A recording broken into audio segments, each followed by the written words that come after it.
A new M3, but the kicker was no six-cylinder engine now, but a brand new 4-litre V8. Has unveiled a V8 M3.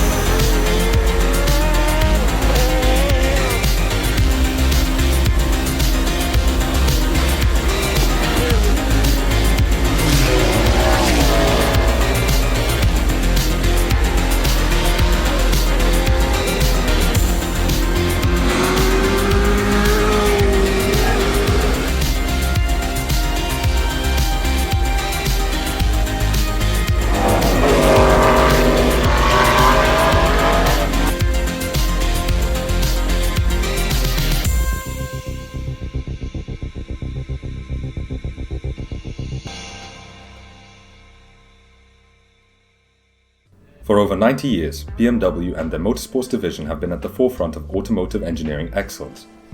From their first foray into motorsports with their 328 Roadster to the menacing E9 CSL Batmobile and its successor, the 1978 M1, BMW have been experts in making cars that are not only excellent and refined daily drivers, but in the right hands are able to take on even the fiercest of competitors on the track. This thirst for innovation drove BMW throughout the 90s and ultimately culminated in what is now known as the unobtainable unicorn of all BMWs, the E46 M3 GTR. Powered by an engine that strayed from the tried and tested straight-six design, it's now worth its weight in gold. Though to fully understand its design, and by extension its application, we must first dive into the story behind BMW's long-lost, Porsche-beating V8 monster. BMW's history started all the way back in the 1910s, with the formation of the Bayerische Motorenwerke from three independent German aircraft manufacturers. Initially producing engines for aircraft, such as the BMW III-A, the company was forced to change industries in 1918, following the ban on production of aircraft engines introduced by the Treaty of Versailles following the first small disagreement. Initially producing anything from train brakes to farm equipment, BMW finally settled in the automotive sector following the success of their M2 B15 powered motorcycles, which in essence used the Boxer II engine found in their earlier aircraft, just rotated 90 degrees to fit beneath the driver's seat. Car production wasn't far behind, with BMW's first ever automobile, the BMW 3-15, entering production in 1926. Its successor, the 3-20, came out in 1934, but it was not until 1936 that BMW produced their first proper race car, the BMW 328. Powered by a 2-litre 6-cylinder completely of BMW's design, it went on to elbow its way into first place in its inaugural race series at the Nürburgring and claimed over 100 first-place finishes the following year.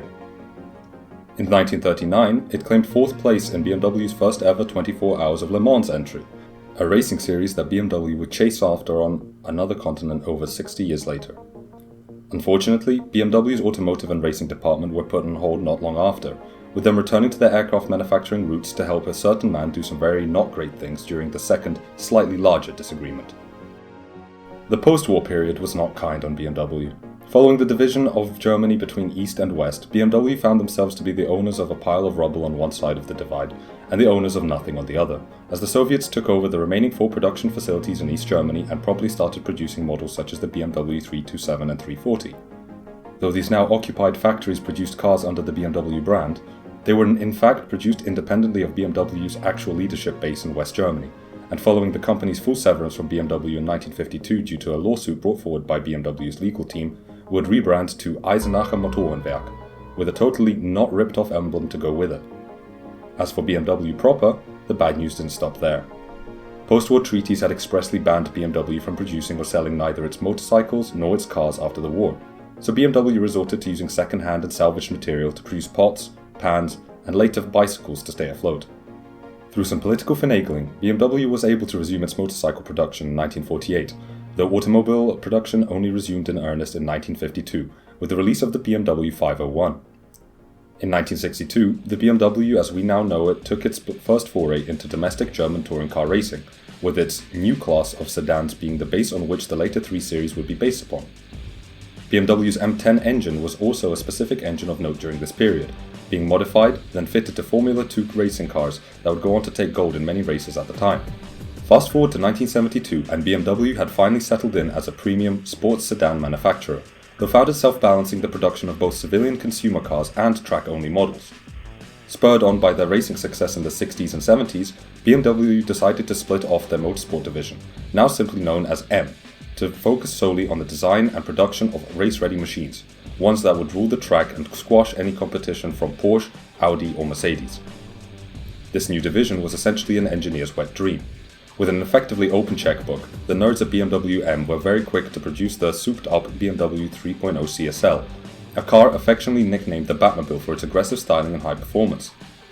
This homologation special car went on to win 6 gold medals in the European Touring Car Championship between 1973 and 1979, firmly cementing BMW's M division as one of the best tuning teams at the time. From there on, the sky was the limit for BMW, with their M division cranking out model after model, each faster, more aerodynamic and better handling than the last. The 80s gave us the E30 M3, the 90s, the E46 M3, and in the late 90s, the M division was finally able to get their grubby mitts onto BMW's latest and greatest offering, the E46 3 Series. Being an already award-winning chassis, the M division had a field day designing the E46 M3. Upgraded suspension components, brand new S54B32 engine, and of course the copious aerodynamic changes meant that the E46 M3 was, for a good few years, the best all-round sports car they had ever produced. But this didn't satisfy the cravings of the engineers at BMW M. They knew that the chassis was capable of more, and decided to retire into their dark cave somewhere in the Bavarian countryside, and only emerge once they had produced the absolute marvel that we now know as the E46 M3 GTR. For the average person, motorsports, and by extension, touring car racing is little more than a source of entertainment. And yes, though entertainment is certainly a key feature, the primary reason for BMW's and most of its rivals' entrance into motorsport was to do one thing: humiliate the other manufacturers on the track so that prospective buyers would buy their cars on the road. This plan worked well for BMW on its home turf in Germany and Europe. Fierce competition between BMW, Audi, Opel, Ford Europe and other European car manufacturers not only brought publicity and fame to those who competed, but also drove innovation in the respective engineering departments, with each manufacturer dumping small fortunes into research and development of new engines, suspension setups and chassis. Though being leaders on the European scene, BMW's gradual expansion into the North American markets in the late 20th century opened the door to competition from domestic American manufacturers, a challenge that BMW was not about to back down from. And so, in 1998, the request for a track car capable of beating the creme de la creme of the American racing sector was shoved through the mailbox at BMW's M Division headquarters. The requirements of the desired car were demanding. You see, BMW had chosen the American Le Mans Series as the inaugural race for their new Wonder Car, a series of 2-hour races designed to mimic the conditions of the actual 24 hours of Le Mans race in France. Furthermore, as it would be racing in the GT class, it would be set up against cars such as Porsche's 911 GT3R and Chevrolet's Corvette LM GT, both models with engines producing in excess of 400 horsepower, blowing the stock M3 S54 motor out of the water. Weight too would be an issue, as though the stock M3 was already decently light at only around 1.6 tons, its competitors weighed in at a much lighter average weight of 1.3 tons, meaning that in order for BMW to stand even a fighting chance of beating the competition, its new car would have to bump power by at least 200 horsepower, as well as shedding at minimum 200 kilograms in race-ready condition. This, however, was not going to stop the coked-up engineers over at BMW's M division, and so they headed to the drawing board to see what they could cook up. Though based on the production E46 M3 chassis, the GTR was far from just a lightened version of the standard car. While the base M3 uses a traditional steel unibody, the GTR's chassis was heavily reworked with an emphasis on rigidity, strength and performance. For starters, the GTR features an extensively modified unibody that incorporated carbon fiber, magnesium and aluminium alloys into key structural areas. The roof, hood, front fenders as well as front and rear bumpers were all made from lightweight carbon fiber reinforced plastic, allowing for reduced weight while maintaining structural integrity. The hood specifically was not just lighter, but designed with integrated vents to aid cooling. The rear spoiler was also fully redesigned, crafted from carbon fiber to ensure high strength and minimal flex at high speeds. Further weight reduction came from the extensive use of magnesium and aluminium in critical areas. Magnesium alloy, for example, was used in the suspension components and certain structural elements, including the front control arms and rear subframe. These lightweight materials allowed BMW to reduce the overall mass of the car, while the magnesium parts contributed to the reduction of unsprung weight, which improved handling by keeping the suspension more responsive. The rear subframe itself was also redesigned for increased strength, ensuring it could handle the immense power from the GTR's V8 engine without any flexing under stress. The floor, sills, and bulkhead were made from reinforced high-strength steel, and additional bracing was added to the unibody, which significantly increased torsional rigidity. This is crucial, as the now stiffer chassis helped improve handling and the car's ability to maintain its composure during high-speed cornering. The subframe mounting points, especially in the rear, were strengthened with additional structural supports to reduce movement and ensure that the suspension and drivetrain remained firmly in place. BMW didn't just stop at the chassis reinforcements. The GTR suspension received a significant upgrade, with a more sophisticated track-ready setup. Hey yo, editor Jan here. In the next 15 seconds I'll make two mistakes that I only caught now whilst editing. Basically in the following clip I'll say that the stock M3 has double wishbone front suspension and multi-link rear suspension, both facts being wrong as the M3 has McPherson struts up front and trailing arms in the rear. Everything else does hold true though, so I'll let you get back to the video. The standard E46 M3's double wishbone front suspension was kept, but paired with revised suspension geometry and upgraded shock absorbers for better handling at high speeds. The rear suspension, also based on the original M3's multi-link design, was also refined for superior stability. All of this was tuned for the higher performance levels of the GTR, and the car's handling was optimized for extreme driving conditions, such as those found at Donington Park Raceway or Sebring. In terms of aerodynamics, the GTR's modifications were extensive. In addition to the carbon fiber components, the front and rear bumpers were redesigned and extended further than those from the base M3, improving both airflow and downforce. The GTR's underbody was also optimized with additional airflow management components to reduce drag and enhance stability. Inside, weight savings were taken to the extreme. The GTR ditched the rear seats, air conditioning, and the standard radio to focus on reducing mass in the cabin.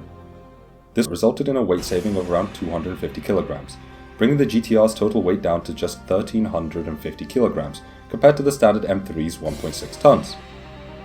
All of these changes, from the carbon fiber body parts to the magnesium suspension components and reinforced chassis, weren't just about shaving off weight, but about creating a car that was more rigid, more responsive, and better suited for extreme performance.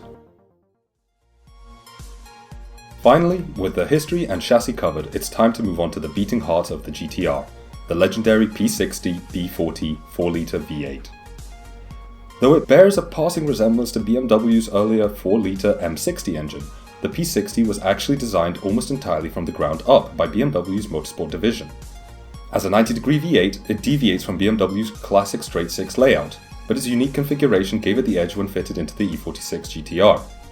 For example, even though it displaced nearly a full litre more than the stock M3's S54 engine, the P60 was actually shorter in length, just a bit longer than the 2-litre N42 produced around the same time.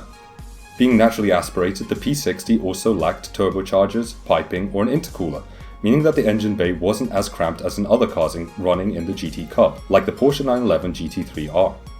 In terms of construction, the P60 B40 was a fully aluminium engine, featuring the classic 4 valves per cylinder and dual overhead cam design, with multi-point fuel injection.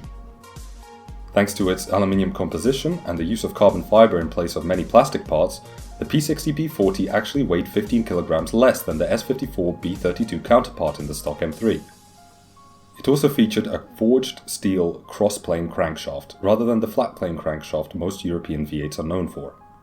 This effectively means that, due to the uneven firing order, the P60 actually sounds more like a classic American V8 than its contemporary European rivals.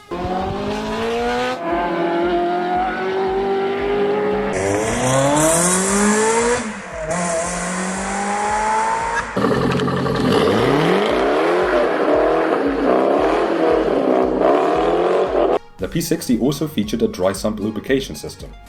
Unlike the conventional wet sump systems found in most cars today, dry sump systems store the engine oil in a separate, dedicated reservoir, rather than in the oil pan at the bottom of the engine. This allowed for oil to be pumped from the reservoir directly into the engine's oil galleries, even under extreme cornering conditions like those at the Nürburgring or Laguna Seca, preventing the risk of oil starvation, which occurs in wet sump systems when the oil sloshes from one side of the engine away from the oil pickup in the oil pan. While the dry sump system added complexity and some extra weight, it ensured that both race and road versions of the P60 remained reliable, even when pushed to their limits for extended periods. As for power, the P60 did exactly what it was supposed to do. Producing around 440 horsepower when it entered the 2001 ALMS, the P60 produced 25 more horsepower when compared to its main rival, the Porsche 911 GT3R.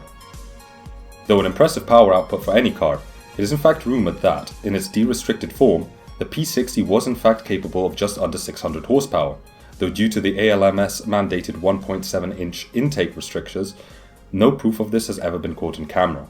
Torque output, at least for the track versions, was 480 Nm at 5,500 RPM, with redline only being reached at a crazy 8,500 RPM. All of this power meant that the GTR could accelerate up to 100 km an hour in a mere 3.3 seconds, and finish the quarter mile in just a smidge over 11 seconds. Top speed came at 265 km an hour, though this was capped by an electronic cutoff rather than by gearing. Naturally, any engine is only as good as its transmission, as that's how power gets transferred from the engine to the wheels, and in this case the P60 B40 was mated to just one transmission, a Hewlett 6-speed manual with triple carbon fiber discs for the clutch. While the gearbox was crisp and high tolerance, it was especially notable for one thing: its signature dogbox whine.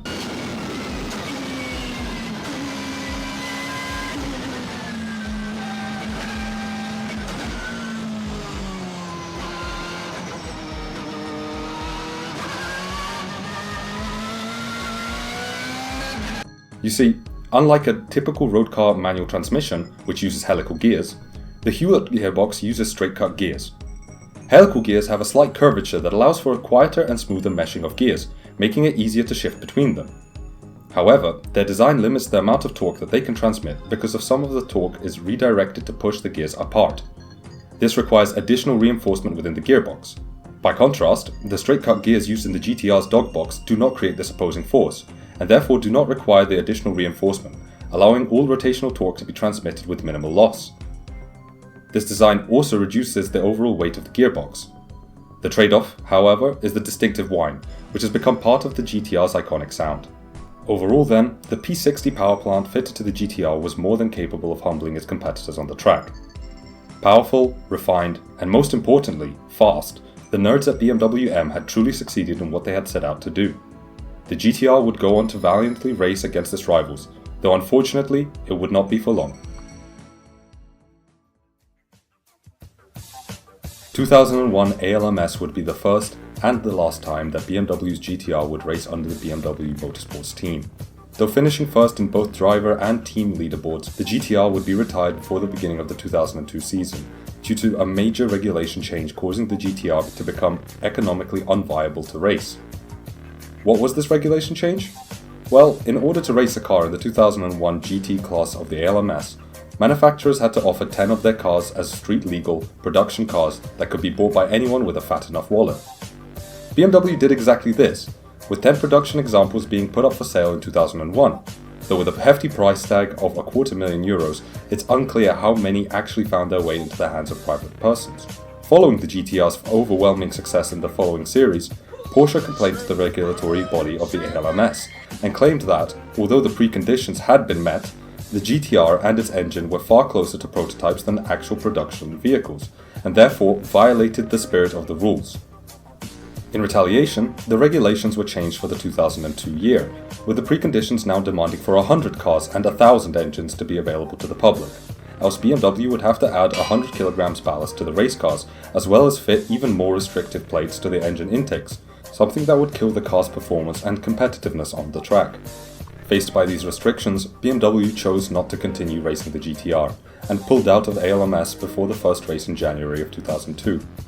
After all, BMW had accomplished all that it had set out to do. The car had proved its mettle, and continuing to race it, given the enormous costs and limited production, simply wasn't practical. The focus shifted away from the GTR to future projects, and the E46 M3 continued its legacy with a more traditional inline-six engine in the road-going M3.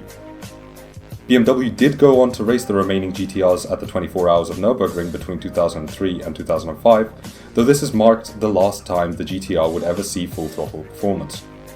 As for the 10 production models, known as the M3 GTR Straßenvisionen, little is known about their whereabouts today. BMW is confirmed to be in possession of at least 3 GTRs, with the other 7 race prototypes being disassembled once they returned to BMW in Munich. The 10 that were sold to the public? Well, even BMW have confirmed that they do not know what happened to them. The 3 GTRs with known whereabouts are still possible to be seen at BMW's museum in Munich, where the original winning car in the ALMS now sports the classic Need for Speed Most Wanted livery. It's also rumoured that it will be possible to see another example at this year's Goodwood Festival of Speed, though this remains highly speculative. And with that, we've reached the end of the video. I really hope you enjoyed watching this latest addition to the channel.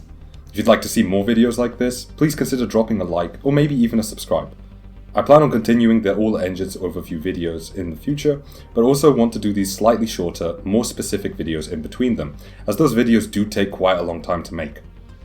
If you'd like to stay up to date on any channel news, please also feel free to check out my socials in the video description.